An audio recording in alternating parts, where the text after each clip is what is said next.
Je m'appelle Camille Dubois, j'ai 33 ans, et cette histoire marquante que je vais vous raconter est la mienne.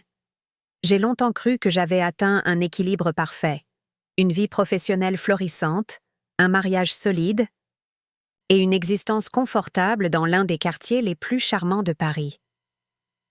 Mon entreprise de cosmétiques de luxe, que j'ai bâtie de mes propres mains, venait tout juste de finaliser l'acquisition d'une marque concurrente, consolidant encore davantage ma position dans le marché.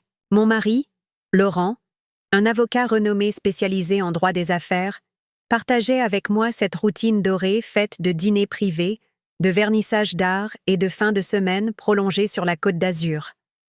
De l'extérieur, nous étions le couple modèle. Élégant, réservé, complice. Nous étions toujours invités aux événements les plus prisés de la ville. Mon nom circulait dans les sphères de la haute couture et du commerce de luxe, et Laurent, toujours impeccable dans ses costumes sur mesure, apparaissait souvent dans des conférences juridiques internationales. Rien ne semblait pouvoir troubler cette perfection. Mais il y a quelque chose que l'on apprend avec le temps. Le silence change de texture quand il dissimule des fissures. Petit à petit, j'ai commencé à percevoir de minuscules dissonances. Des retards fréquents justifiés par des réunions qui, autrefois, ne s'éternisaient jamais. Des soupirs discrets devant mes projets, comme si mes succès devenaient soudainement un fardeau. Des gestes absents, des regards qui évitaient les miens au moment des toasts, et ce sourire mécanique que Laurent arborait lors de nos soirées mondaines, comme un masque qu'il oubliait parfois d'enlever en rentrant à la maison. Au début, je me suis dit que c'était la fatigue. Nous travaillions beaucoup, chacun de notre côté. Moi avec les répercussions de la fusion, lui avec un nouveau client très exigeant. Je n'ai pas voulu créer de problème là où il n'y en avait peut-être pas. Je suis de celles qui croient que l'indépendance est une forme d'amour, pas une menace. J'ai continué à investir mon énergie dans mon entreprise, à suivre les conseils de mes analystes, à rencontrer des investisseurs étrangers intéressés par nos innovations en biocosmétiques. Je voulais que tout continue à rouler, comme une horloge bien réglée. Mais l'instinct d'une femme est quelque chose de précis, même lorsqu'on essaie de le taire. Je sentais que quelque chose se rétractait, comme une marée qui se retire en silence. Les mots entre nous devenaient fonctionnels, les gestes tendres, espacés. Un matin, alors qu'il croyait que je dormais encore, j'ai entendu Laurent passer un appel dans le salon. Sa voix était basse, tendue, presque inconnue. Il parlait de rendez-vous, de documents, de ne pas précipiter les choses. J'ai voulu croire que c'était professionnel. Mais cette voix-là, je ne l'avais jamais entendue avant. Elle ne parlait pas à un client, elle parlait à un complice. Malgré tout, je n'ai rien dit. Rien confronté. J'ai décidé de jouer mon rôle comme si de rien n'était. La femme accomplie, l'épouse irréprochable, la partenaire moderne et confiante. J'ai multiplié les réunions, organisé une conférence de presse sur notre nouvelle ligne de produits et même proposé un week-end à deux, que Laurent a refusé, évidemment à cause d'un procès urgent. C'est dans ce contexte, de doutes muets et de faux-semblants que mon quotidien a basculé. Mais à ce moment-là, je ne savais pas encore que le vernis de notre vie parfaite était sur le point de se fissurer de manière irréversible. Tout ce que je savais, c'est que quelque chose, quelque part, avait changé. Et que ce changement, si je voulais m'en protéger, nécessitait plus que du silence. Il allait me falloir ouvrir les yeux. Vraiment. Ce matin-là, je m'étais levée tôt. J'avais une visioconférence prévue avec un groupe d'investisseurs suisses intéressés par notre récente acquisition. Tandis que je préparais mon café dans la cuisine, le bruit discret de l'imprimante dans le bureau du fond attira mon attention. Ce n'était pas habituel. Laurent avait quitté la maison depuis plus d'1 heure, prétendument pour une audience importante au tribunal. Intriguée, je me suis approchée, pensant qu'il avait peut-être lancé une impression à distance ou oublié un document. L'imprimante venait de cracher une feuille, posée seule sur le bac de sortie. Ce n'était pas un contrat, ni une plaidoirie. C'était un email imprimé. Juste un email. Son objet, pourtant, m'a suffoqué. Confirmation du rendez-vous. Meufavre, avocat spécialisé en divorce. Mes doigts se sont crispés autour du papier. Il n'y avait aucun doute. Ce message venait de sa boîte professionnelle. Il avait bel et bien pris rendez-vous. Le contenu du message, plus froid encore que l'entête, mentionnait une consultation juridique concernant la répartition de biens, l'historique des apports patrimoniaux et un plan de négociation à établir en toute discrétion. Je suis restée là, debout, incapable de bouger pendant de longues minutes. Mon esprit refusait d'assembler les pièces. Pourquoi ne m'avait-il rien dit? Pourquoi ce silence? Et surtout, depuis quand préparait-il tout cela? Je relus le texte, plusieurs fois, comme pour m'assurer qu'il ne s'agissait pas d'une erreur. Mais non, c'était clair. Il envisageait sérieusement un divorce. Pas une dispute, pas une rupture. Un plan, un projet, avec stratégie, détails, objectifs. Il cherchait à obtenir une part de ma fortune, comme s'il avait contribué à sa construction. Ce qui me heurta le plus n'était pas la perspective de la séparation. C'était cette anticipation froide et méthodique. Il avait déjà décidé, sans m'en parler. Il avait déjà consulté, planifié, évalué. Je n'étais plus qu'un obstacle entre lui et ce qu'il croyait mériter.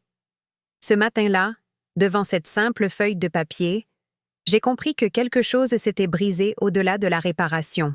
Mais contrairement à ce que j'aurais pu imaginer, je n'ai pas explosé. Je n'ai pas pleuré. Je n'ai pas couru lui demander des explications. Au lieu de cela, j'ai soigneusement replié le papier et je l'ai rangé dans un tiroir, de mon bureau, entre deux dossiers clients. Ce n'était pas encore le moment d'agir. J'avais besoin de comprendre l'étendue réelle de ce qui se tramait. Était-ce une impulsion?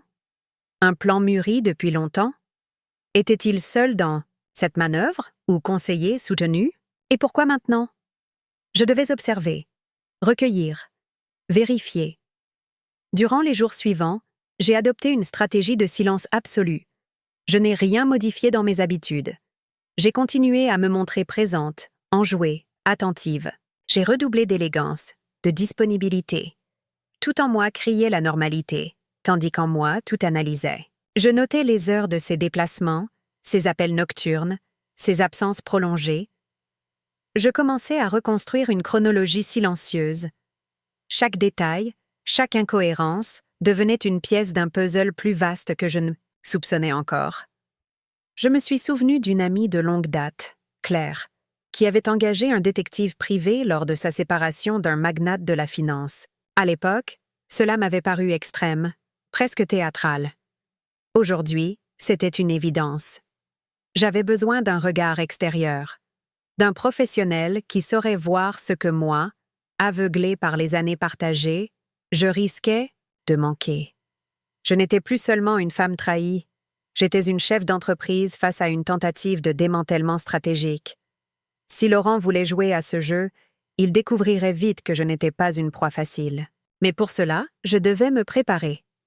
Et cela commençait par une seule chose: savoir jusqu'où il avait osé aller dans sa trahison. Le lendemain, j'ai contacté discrètement une agence de renseignement privé située à Neuilly. Je n'ai pas donné mon nom lors du premier appel. Une simple voix, un rendez-vous demandé sous le nom de Madame D et une rencontre fixée dans un bureau impersonnel à l'écart du centre. L'homme qui m'a reçu, un ancien officier de gendarmerie au regard clair et au ton professionnel, m'a écouté sans m'interrompre.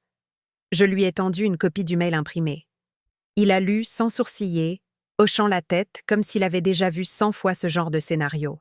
Je n'ai rien demandé de précis. Seulement la vérité. Savoir s'il y avait une autre femme, des transferts de fonds, des projets dissimulés. Il m'a promis la discrétion, l'efficacité, et surtout, de ne rien me révéler avant d'avoir en main des preuves solides. Pendant 2 semaines, je suis retournée à ma vie en surface, tandis qu'en coulisses, un autre théâtre se jouait. Les premiers rapports sont arrivés sous forme de fichiers cryptés, via une boîte mail créée pour l'occasion. Ils étaient clairs, nets, documentés. Laurent préparait sa sortie depuis plusieurs mois. Ce n'était pas un coup de tête, ni une réaction à une dispute.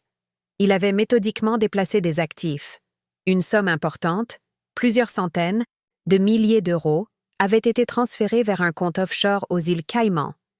Le compte n'était pas à son nom, mais au nom d'un ami d'enfance, un certain Julien M., que je n'avais jamais rencontré. Une société écran, était déjà enregistré à Dubaï, probablement destiné à recevoir d'autres fonds ou masquer des mouvements à venir. Mais ce n'était pas tout. Le détective avait également suivi Laurent jusqu'à un hôtel discret de la rive gauche où il s'était rendu à 3 reprises en 10 jours. Et à chaque fois, il retrouvait la même personne, Élodie Marchal, sa collègue et associée, dans un cabinet secondaire qu'il avait ouvert récemment pour gérer des clients dits « spéciaux ». Les images étaient irréfutables. Poignées de mains prolongées, regards complices, baisers échangés à l'abri des regards. Du moins, le croyait-il. Je me suis sentie glacée. Pas à cause de la liaison en elle-même, mais par le calcul derrière tout cela.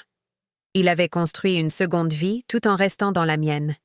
Une vie où je n'étais plus qu'un tremplin vers une plus grande autonomie financière. Il avait utilisé ma stabilité, mon réseau, ma réussite, pour se préparer à m'abandonner au moment opportun. Et pour que sa sortie soit douce, il avait commencé à collecter des éléments qui pourraient me nuire.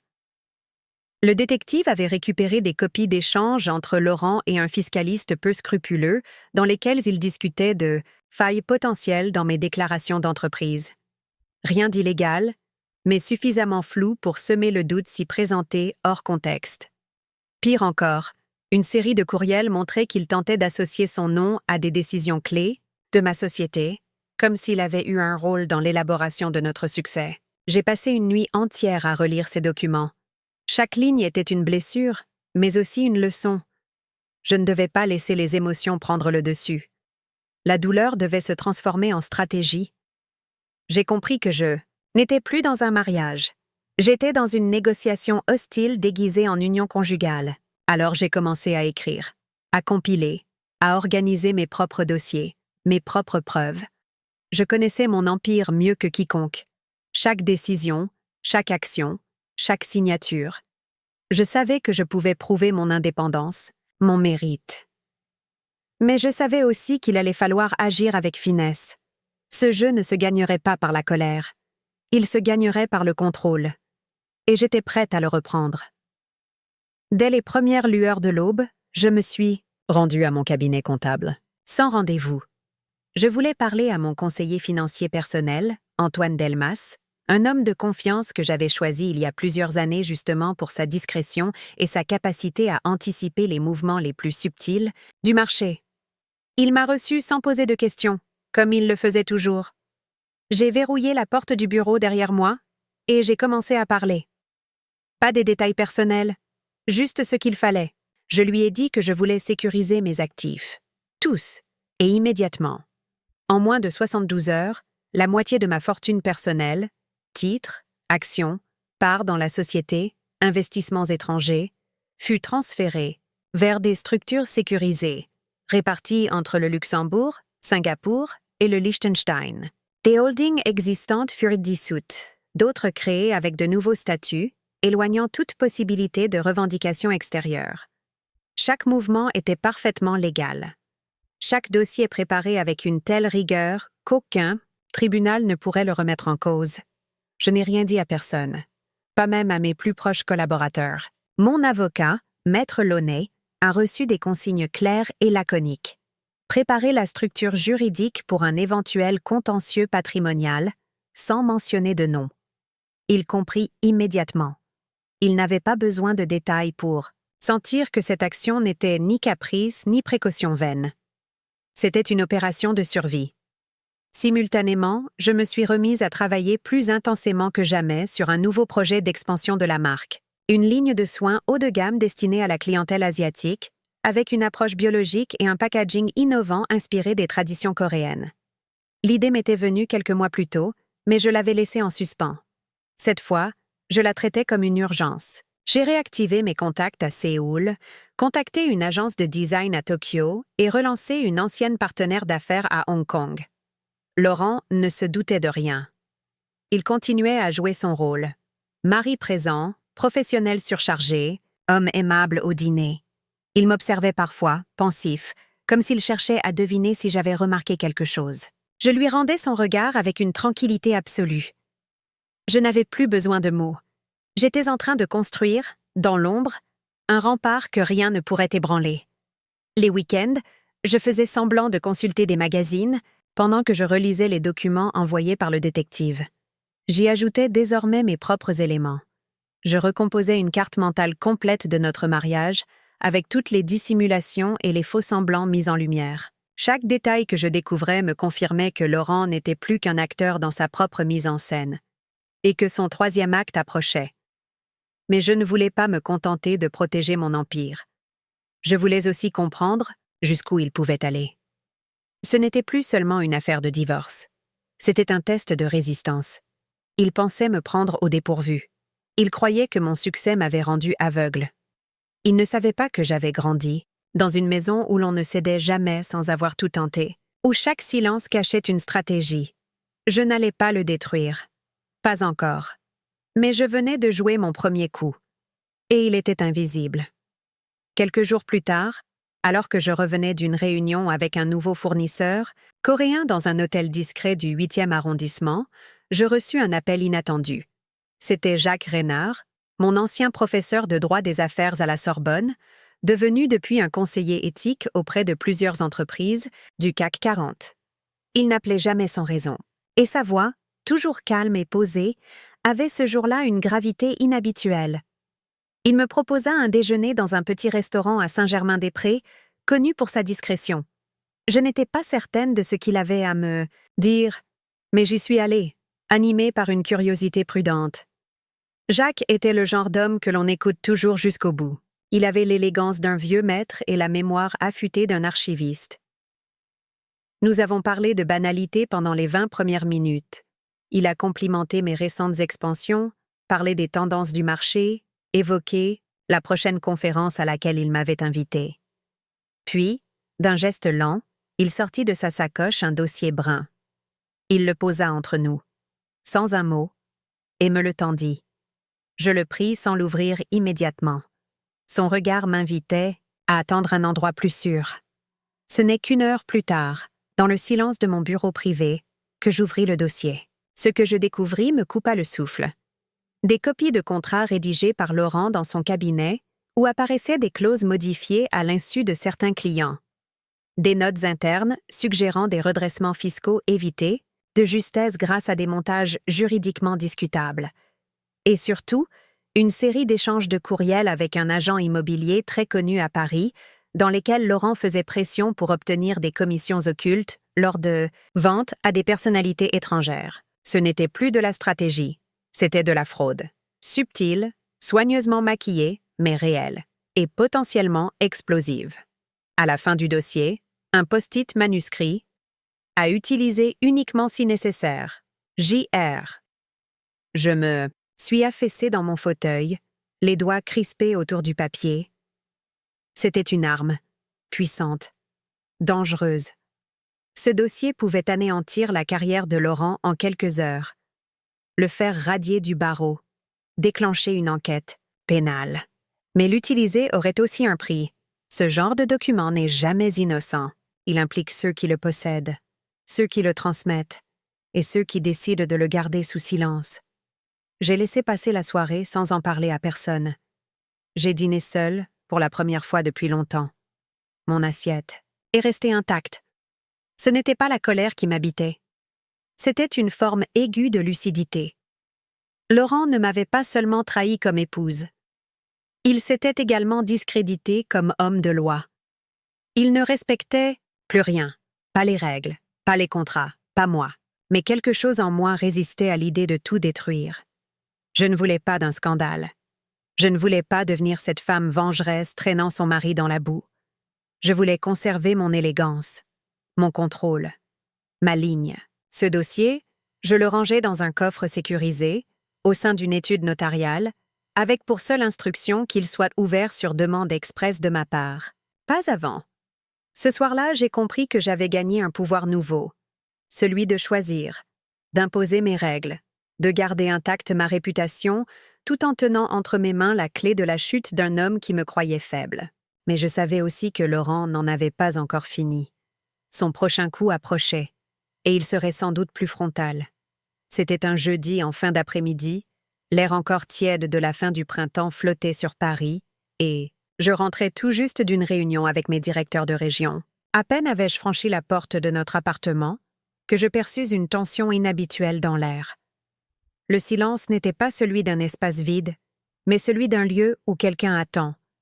Laurent était là, assis dans le salon, un verre de vin à la main, encore en costume mais sans cravate, les yeux perdus dans la lumière tamisée qui filtrait à travers les rideaux beiges. Il m'accueillit avec un sourire doux, presque affectueux, mais je sus instantanément que quelque chose se préparait. Il m'invita à m'asseoir, me demanda si j'avais passé une bonne journée. Il parlait lentement, comme s'il répétait un discours intérieur depuis des heures. Puis, sans détour, il entra dans le vif du sujet. « Camille, j'aimerais qu'on parle. Vraiment. » Je me contentais de hocher la tête. J'étais calme, prête. Il prit une inspiration profonde. « Je pense que nous devons envisager une séparation. Une séparation sereine, amicale si possible, sans dispute, sans avocat agressif. Ce serait mieux pour nous deux. » Il prononça ces mots avec une douceur feinte, mais chaque syllabe était chargée d'un calcul précis. Il ne voulait pas un divorce propre par bonté. Il voulait éviter que je découvre ce qu'il avait déjà mis en place. Il poursuivit, expliquant qu'il souhaitait une répartition juste de nos biens, évoquant à demi-mot ses contributions au fil des années, ses sacrifices pour ma réussite, et ce qu'il méritait. J'ai écouté sans broncher. Aucun mot, aucun geste ne trahissait ma connaissance de ses manœuvres. J'ai même feint la surprise, les yeux légèrement écarquillés, la bouche entr'ouverte. Puis je lui ai répondu avec une voix douce. « Tu veux vraiment ça? On devrait y réfléchir calmement, pas précipiter les choses. » Cette réponse l'a rassuré. Il pensait que j'étais désarmée, que je prendrais le temps de réfléchir à ce qu'il venait d'annoncer, peut-être en pleurant dans notre chambre, peut-être en me perdant dans une nostalgie inutile. Mais je n'étais plus dans l'émotion. J'étais dans l'analyse. Chaque mot qu'il prononçait m'offrait une carte de plus dans cette partie d'échecs que je n'avais pas choisie, mais que je comptais bien gagner. Je proposais qu'on ne prenne aucune décision immédiate, qu'on continue à vivre normalement, pour le moment. Laurent accepta, soulagé. Il pensait avoir posé les fondations de son plan. Il ignorait que j'avais déjà déposé les miennes, bien avant lui. Le lendemain, je fis convoquer mon équipe juridique à 8 heures du matin. Aucune réunion officielle. Un simple café dans ma salle de conférence privée. J'exposai les grandes lignes de ce qui allait suivre. Nous devions réviser tous les contrats dans lesquels Laurent avait eu une quelconque implication. Toute clause, toute formulation. Il fallait repérer les failles, les imprécisions, les omissions. Je voulais comprendre si, au fil du temps, il avait glissé des éléments compromettants dans ma structure, ou si, au contraire, je pouvais m'en servir pour le délier définitivement de tout lien avec mon entreprise. Le soir, Laurent rentra plus tôt que d'habitude. Il me proposa un dîner dans un restaurant que nous fréquentions à nos débuts. J'acceptais. Il jouait la carte de la nostalgie, pensant peut-être que quelques souvenirs suffiraient à désarmer ce qu'il croyait être ma fragilité. Il me parla de changement de vie, de recherche de bonheur personnel, de nouveaux cycles. Il voulait donner à sa trahison les airs d'une évolution naturelle, presque noble. Mais je ne l'interrompis jamais. Je hochais la tête, je souriais par moments. Tout en moi incarnait la douceur, l'écoute, l'ouverture. Je savais que pour Laurent, ce rôle de femme conciliante était la meilleure preuve qu'il avait déjà gagnée. Mais c'était exactement ce que je voulais lui faire croire. À la fin du dîner, il posa la main sur la mienne et me dit « Je suis content qu'on puisse en parler comme deux adultes. » J'ai serré doucement ses doigts, puis je lui ai répondu « Moi aussi. » Mais dans ma tête, tout était déjà en marche. Le jour suivant notre dîner soi-disant apaisé, j'étais de retour dans mon bureau, déterminée à pousser mes investigations plus loin. Le comportement de Laurent n'avait rien d'un époux égaré. C'était celui d'un prédateur économique déguisé en conjoint dévoué. Et moi, j'étais prête à démonter chaque pièce du mécanisme qu'il avait cru pouvoir manipuler en silence. Avec mon équipe juridique, nous avons commencé une analyse approfondie de tous les contrats passés depuis les 6 dernières années, en particulier ceux que Laurent avait rédigés ou validés. Ce travail, d'une minutie extrême, révéla rapidement des irrégularités. des formulations volontairement ambiguës, des clauses annexes intégrées sans notification au conseil d'administration. Et surtout, des signatures qui apparaissaient sur des documents secondaires, comme des accords de confidentialité et des autorisations de transfert de données, que je n'avais jamais autorisées personnellement. Ces éléments, pris séparément, pouvaient sembler mineurs. Mais rassemblés, ils formaient une trame. Une preuve silencieuse de l'intention de Laurent d'insinuer, par des biais techniques, son influence dans la croissance de mon entreprise. Ce n'était pas suffisant pour une attaque frontale, mais cela devenait une protection solide. Un levier juridique que je pouvais activer à tout moment pour invalider ses prétentions. Parallèlement à ce travail juridique, j'ai convoqué une réunion confidentielle avec mes partenaires financiers étrangers. Je leur expliquais que je réorganisais la gouvernance interne de l'entreprise. Sans jamais mentionner Laurent, j'indiquais que certaines décisions antérieures seraient réévaluées. Leur confiance en ma gestion était totale. Le simple fait de les prévenir à l'avance renforçait mon autorité et les préparait à ignorer toute future tentative de Laurent de se présenter comme un acteur légitime du projet. Mais je ne me suis pas arrêtée là. J'ai également entamé une série d'audits internes confiés à une cellule externe de consultants spécialisés en gouvernance d'entreprise. Leur mission ? Identifier toute interaction ou lien que Laurent aurait pu entretenir avec mes cadres, mes fournisseurs, mes sous-traitants. Je voulais savoir s'il avait tenté d'influencer quelqu'un de l'intérieur, s'il avait laissé des traces, même minimes, de collusion ou de favoritisme. Je savais que son ego ne pouvait s'empêcher de laisser une empreinte là où il estimait avoir un pouvoir. Les résultats furent éclairants. 2 cadres supérieurs de l'époque où nous avions lancé notre filiale à Milan avaient échangé des messages avec Laurent sans passer par le circuit officiel. Rien d'illégal, mais ces communications prouvaient une tentative d'intervention non autorisée. Je fis alors réviser leur contrat, supprimer toute marge d'interprétation et sécuriser leurs obligations de confidentialité. Laurent n'aurait plus d'ouverture, pas même un centimètre d'espace juridique pour manœuvrer. De mon côté, je m'affichais toujours sereine. En public, tout semblait intact. Mes publications sur les réseaux sociaux étaient soigneusement dosées, nouvelles collaborations, événements caritatifs, teasers de ma prochaine campagne internationale. Je m'assurais que mon image de femme forte, indépendante et innovante restait au sommet. Laurent, de son côté, continuait son théâtre domestique. Il rentrait plus tôt, proposait des dîners, me complimentait sur mes choix vestimentaires. Mais je lisais dans ses gestes la peur d'une réaction qu'il ne comprenait pas. Il croyait que mon calme était une forme de passivité. Il ne voyait pas que je démantelais, pièce par pièce, chaque tentative d'emprise qu'il avait patiemment construite. Il avait cru que j'étais distraite par ma réussite, que j'étais devenue vulnérable parce que j'avais cessé de me battre. Il ne savait pas que certaines victoires se construisent dans le silence, avec précision, comme une horlogerie, discrète, et que quand la mécanique est prête, elle ne laisse aucune chance à ceux qui ont misé sur votre chute. La tension monta d'un cran à la fin du mois. Laurent, visiblement déstabilisé par mon silence et mon attitude impénétrable, décida d'accélérer ses plans. Un matin, alors que je sortais d'une réunion au siège, mon assistante m'informa qu'un huissier était passé déposer une assignation. Laurent venait de déposer officiellement une demande de divorce. L'enveloppe portait le cachet du tribunal de grande instance de Paris, et son contenu était aussi glacial que stratégique. Il exigeait la moitié de nos biens, y compris les parts de mon entreprise. Il invoquait un rôle actif dans le développement de la marque, la gestion conjointe de certains actifs, et, comble de l'ironie, une solidarité économique due à la durée et la qualité du mariage. Je restais immobile devant le document, le cœur lent, mais l'esprit en feu. Tout ce que j'avais anticipé, tout ce que j'avais préparé, prenait maintenant forme réelle. Ce n'était plus une menace, c'était une attaque ouverte. Mais je ne tremblais pas. Je convoquai immédiatement Maître Launay.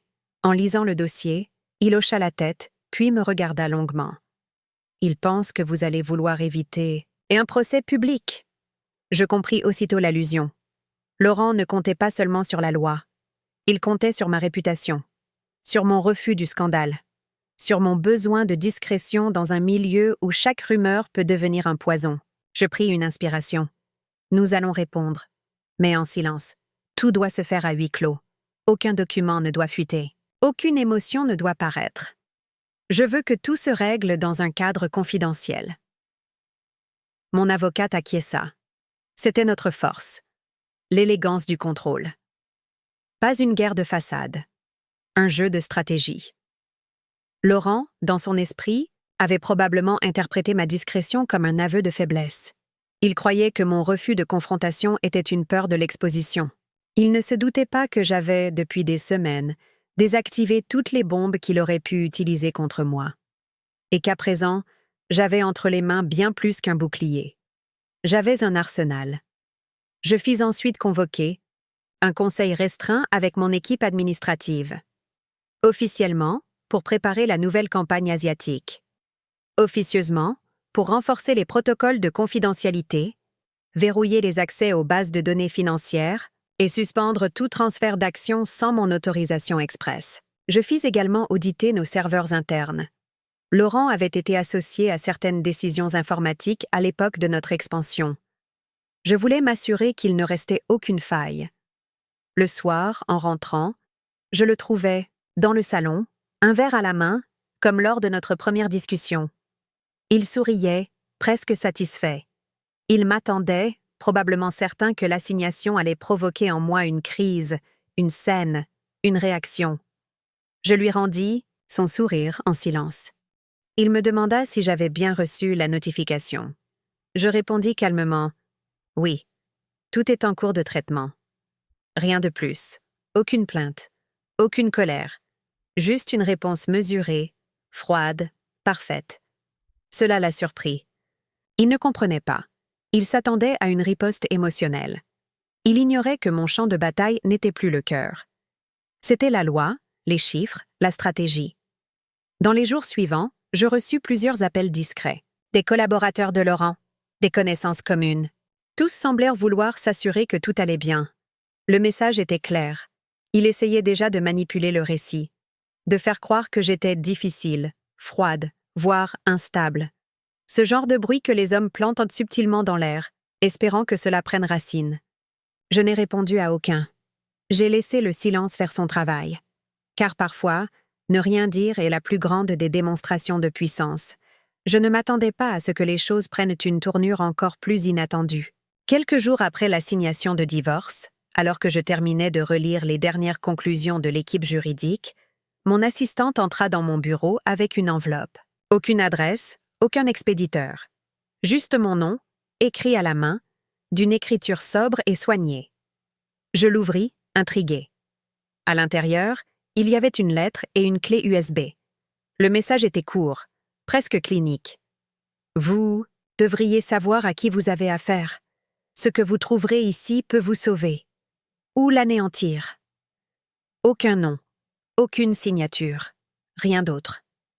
J'ai branché la clé sur un ordinateur isolé du réseau, dans une salle secondaire de la maison. Ce que j'y ai découvert m'a glacé. D'abord des photos, Laurent dans son bureau, dans des cafés, dans des hôtels, puis des extraits de conversations enregistrées. Il parlait à des collègues, à des clients, à un homme qu'il appelait « le contact à Bruxelles ». Sa voix était claire, ses mots précis. Il évoquait des procédures maquillées, des interventions dans les dossiers judiciaires et des avantages obtenus grâce à des accords non officiels. La clé contenait aussi des relevés de comptes, des virements dissimulés, des commissions inhabituelles, des mouvements financiers entre son cabinet et des sociétés dont les noms apparaissaient déjà dans le dossier que Jacques m'avait remis. Mais cette fois, il y avait des preuves irréfutables.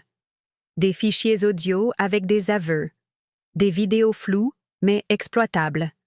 Et surtout, des échanges d'emails dans lesquels il contournait la loi, exploitait ses clients et mentait aux institutions. Tout cela m'avait été offert par une main anonyme. Mais pour quelle raison? Était-ce un ennemi de Laurent? Un ancien associé trahi? Ou quelqu'un de plus proche encore? Ce n'était pas une coïncidence. L'auteur savait exactement ce qu'il me fallait pour abattre ses défenses sans jamais exposer mon nom.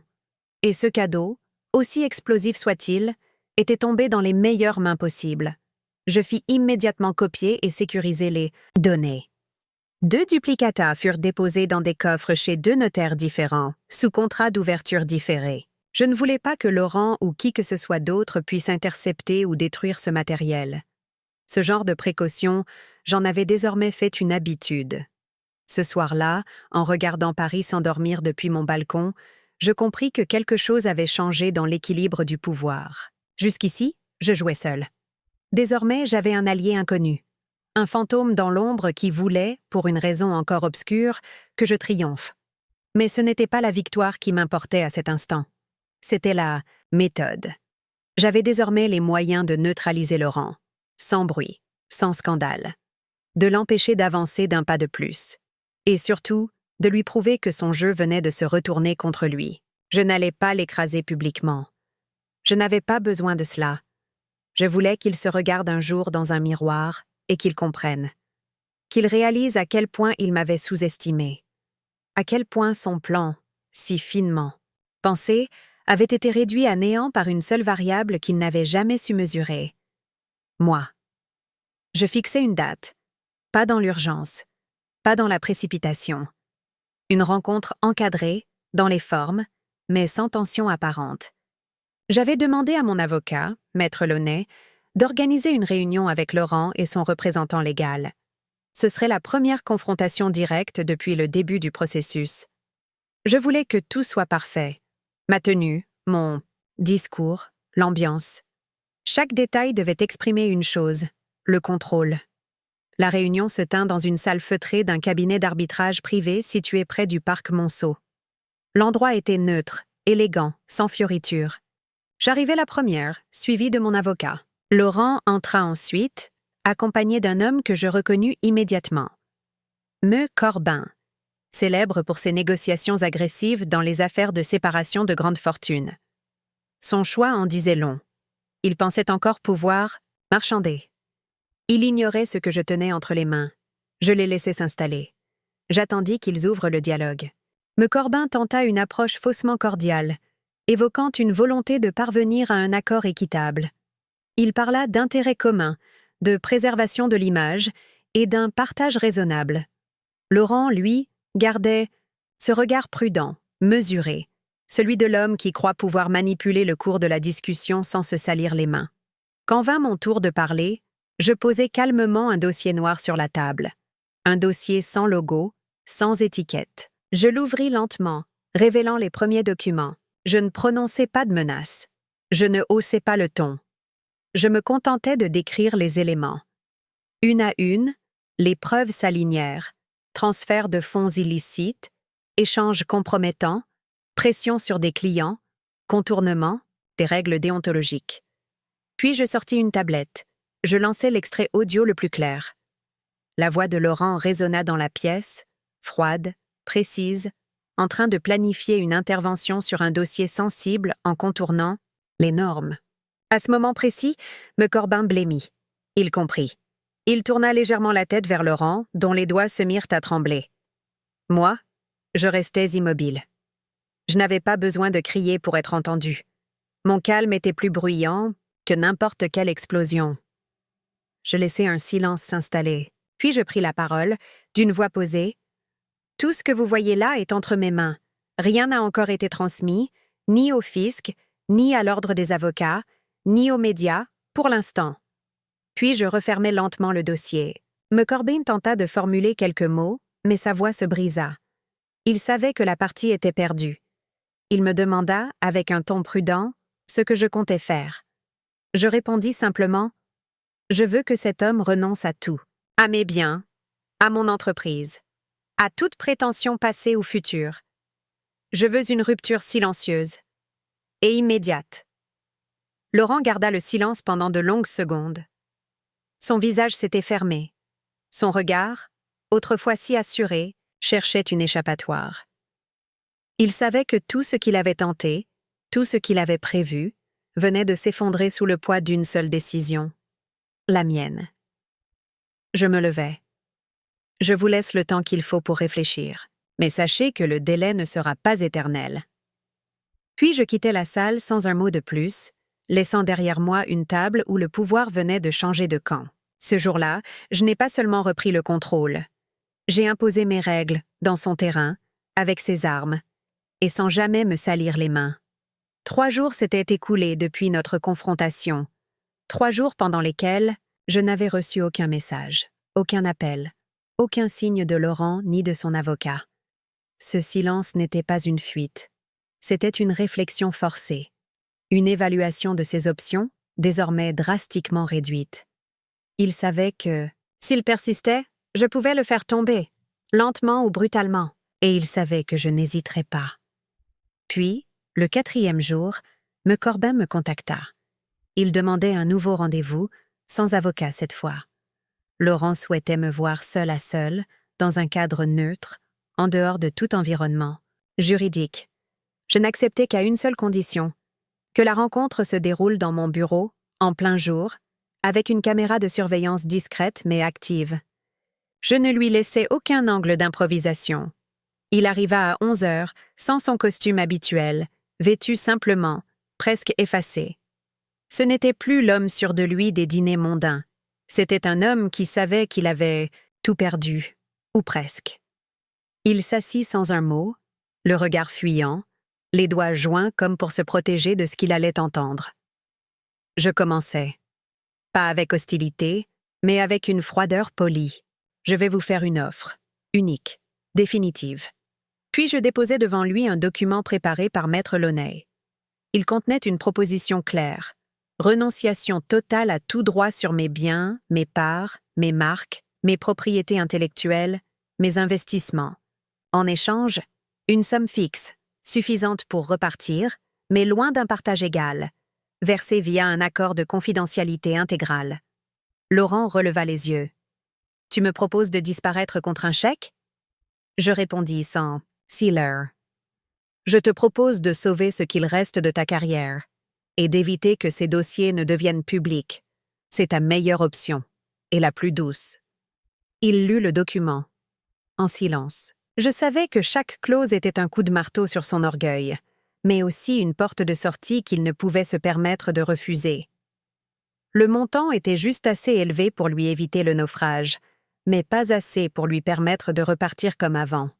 C'était une négociation à froid, un marché entre 2 adversaires, autrefois complices. Il signa sans commenter. Son visage ne trahissait aucune émotion. Mais je vis ses épaules se relâcher, comme si, malgré l'humiliation, il accueillait la fin comme un soulagement. Il savait que j'aurais pu aller plus loin, le détruire.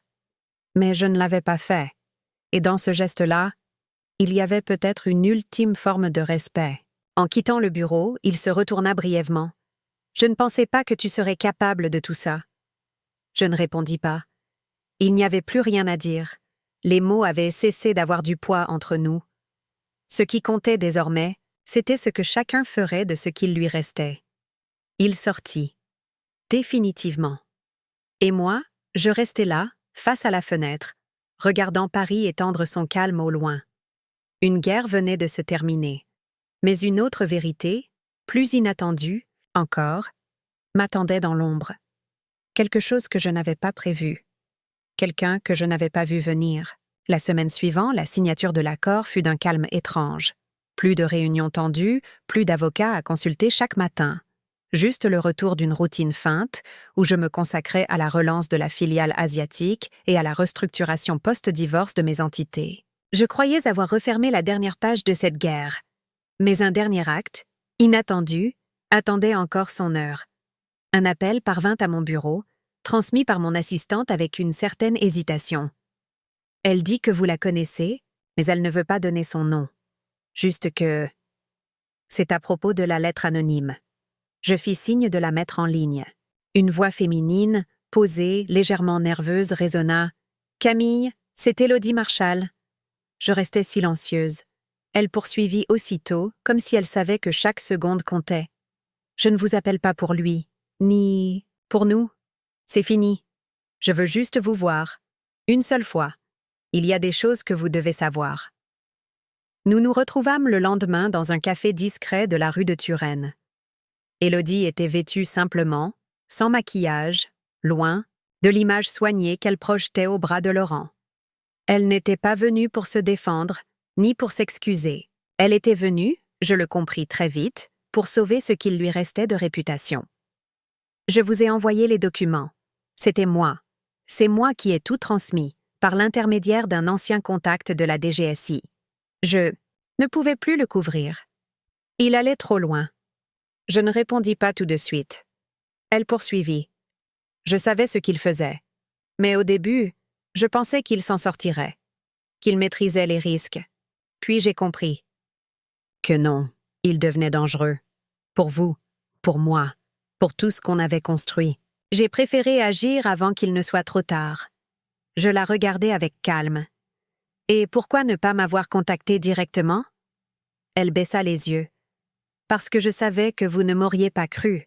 Parce que je suis l'autre, celle qui a partagé ses secrets, ses ambitions, ses mensonges. Mais je ne suis pas complice. Je n'ai jamais rien signé, rien détourné. J'ai juste vu le piège, et j'ai voulu vous aider à en sortir. Puis, comme si elle avait gardé le plus important pour la fin, elle glissa un dossier mince de son sac. Ce sont des propositions, de fusion, de collaboration. Je sais que nous ne serons jamais amis, mais nous pouvons devenir alliés. Je dirige une branche de cosmétiques bio et j'ai une ouverture en Asie que votre marque pourrait exploiter. J'ouvris le dossier, par pure curiosité. Ce que je vis était sérieux, bien construit, avec une projection de croissance impressionnante. Je la regardais à nouveau. Pas comme une rivale, pas comme une ennemie, mais comme une professionnelle, lucide, courageuse à sa manière. Je n'ai rien promis ce jour-là. Je n'ai pas validé la collaboration, mais je n'ai pas non plus fermé la porte. En quittant le café, je sentais que quelque chose de plus grand que ma revanche était en train de naître. Une forme d'intelligence, de réinvention, et, paradoxalement, un nouveau terrain fertile. Laurent, dans sa chute, venait peut-être de créer, sans le vouloir, l'alliance la plus inattendue de ma carrière. Quelques mois plus tard, l'automne recouvrait Paris d'une lumière dorée et apaisante. Dans mon bureau principal, une carte du monde marquée de points lumineux indiquait nos nouvelles implantations. Séoul, Osaka, Singapour. Et désormais, une nouvelle adresse à Lyon, berceau discret mais stratégique de notre dernière filiale, spécialisée en recherche biocosmétique. Je m'étais entièrement investie dans ce renouveau. Non pas pour effacer ce que j'avais vécu, mais pour le transcender.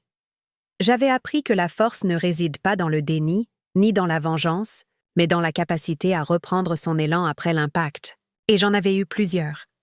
Mon nom était resté intact. Ma réputation, préservée. Ma fortune, plus solide que jamais.